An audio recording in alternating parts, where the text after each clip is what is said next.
Hello everyone and welcome to another episode of Bible Illustrated Hands.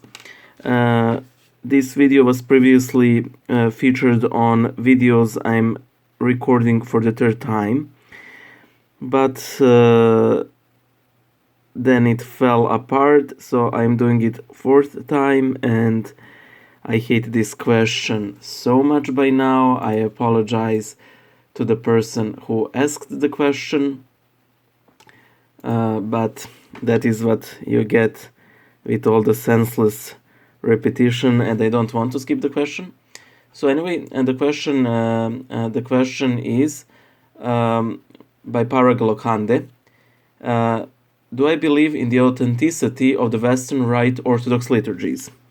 Thank you for your question, Parag. Sorry. Just in the case you've meant validity, yes, I do. As long as the church accepts something, it's valid. So technically, if the church accepted the Eucharistic text that I personally wrote, it would be valid. I mean, the church won't accept it, but if it happened to accept it, it would be valid. As for the authenticity, it is very complicated. I think that Saint Alexander Schmemann said that Orthodox Rite is more complicated than simply crossing the filioque and saying, oh well, it's completely Orthodox now. The thing is, differences between Orthodox and Catholic churches stem not only from the theology, but from rites, because both churches, of course, have their theology influenced by their rites. For example, in the Orthodox Church, the moment of consecration is epiclesis, that is the invocation of the Holy Spirit upon the gifts of bread and wine. In the Western Church, it is the words of institution, when the priest says, "Take this, all of you, this is my bread, and drink from it, all of you, this is my blood." Why is this important? Well, because Western services are structured in such a way that it makes sense when it comes to the moment of consecration. So the priest says the words of institution, he elevates the host and the chalice so the people would adore them. However, in the Orthodox Church, you would practically have to insert the epiclesis before the words, after the words of institution and before the elevation, which would damage the actual authenticity.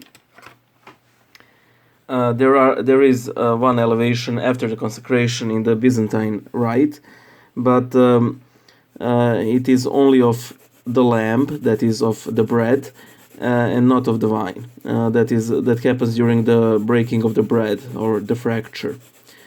So I don't believe that they're too authentic in that regard. Also, sometimes in the Western Rite Orthodox Church, you will see an icon of the Theotokos or Christ, Theotokos being placed on the left side and Christ on the right, which is, in my opinion, a very Byzantine thing.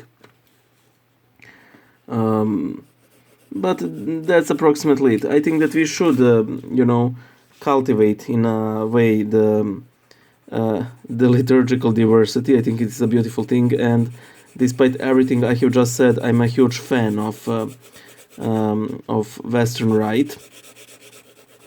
I would really like to attend one service, but I'm not able, because my spiritual father, who lives in Texas, is really not a fan of Western Rite, to say the least. And besides, he's a priest, so if there is some kind of feast day, or if it's Sunday, he can't drive me to the service. So there is that. By the way, something beautiful I have read on Orthodox Reddit.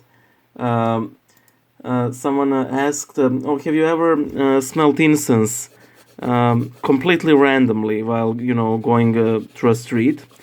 And in an Orthodox country, you can always say, well, somebody is sensing their apartment. But it is interesting just how many people have said, "Oh, I did, it happens." So this is in the U.S. It's very improbable that you will feel that you will smell incense out there somewhere in the field. And the user Bravery Dave said something truly beautiful. He said that he calls feeling those random wisps of incense. He calls it walking through a saint, and I was like, wow. So there's that. I hope I don't ever have to answer this question again. I'm sorry, Parag. It has nothing to do with you. It has with my life slowly being drained away from my sunken corpse, and I'm recording this for the 4th time, I think. Well, wish me luck, guys. Bye. We'll try to upload this right now.